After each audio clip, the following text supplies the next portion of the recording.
Hati Lakam, inaabangan ang statement. Lumabas nga ba ng bansa para takasan ang kaso?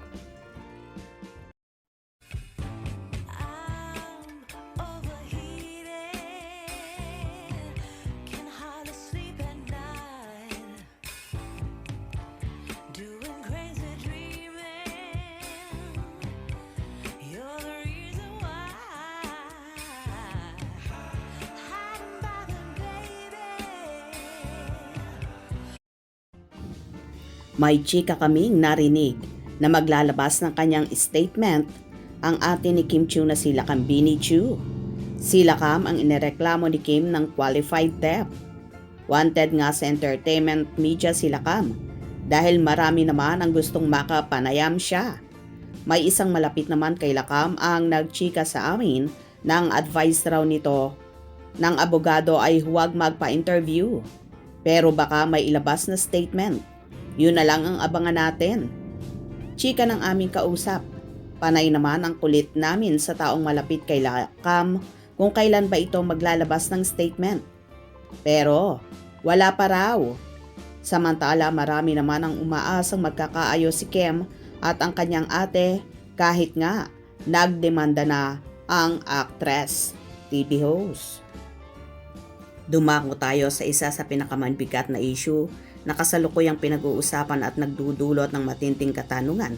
Ang balita tungkol sa umano'y pag-alis o pagtakas ni Lakam, ang individual na kinasuhan ni Kim Chiu dahil sa nawawalang pera. Kumakalat sa iba't ibang social media platform kabilang na ang isang vlog. Ang balita na di umano'y nakita si Lakam na lumabas ng bansa. Ang balitang ito ay mabilis na kumalat matapos ang sinumpaang kaso ni Chinita Princess.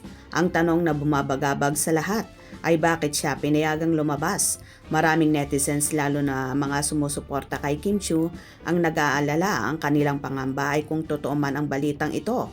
Paano nahaharapin ni Lakam ang kaso? Hindi kaya ito na rin ang sign na tumakas na siya para iwasan ang responsibilidad? Ang mga komento ay nagpapakita ng pagtataka at pagkalito.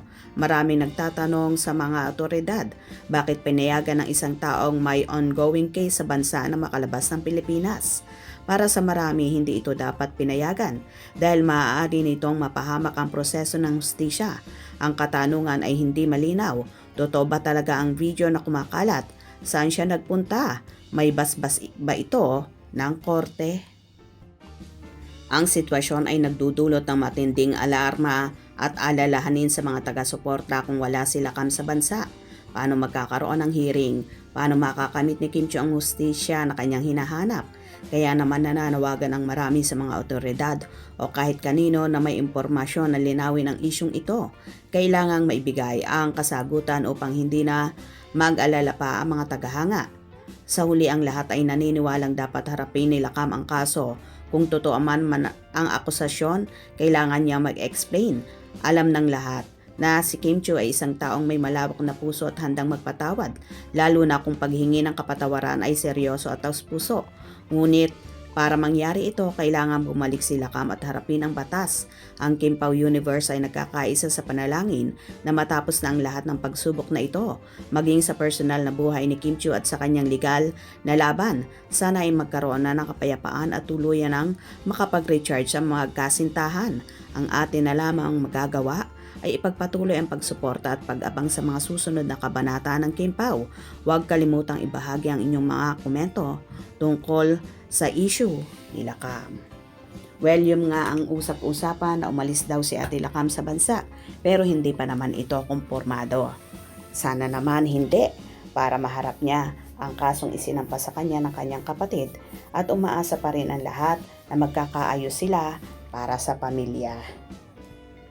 Abang-abang tayo dahil for sure maglalabas ang kampo ni Ate Lakam ng statement regarding dito. Hope you enjoyed. Please subscribe for more info.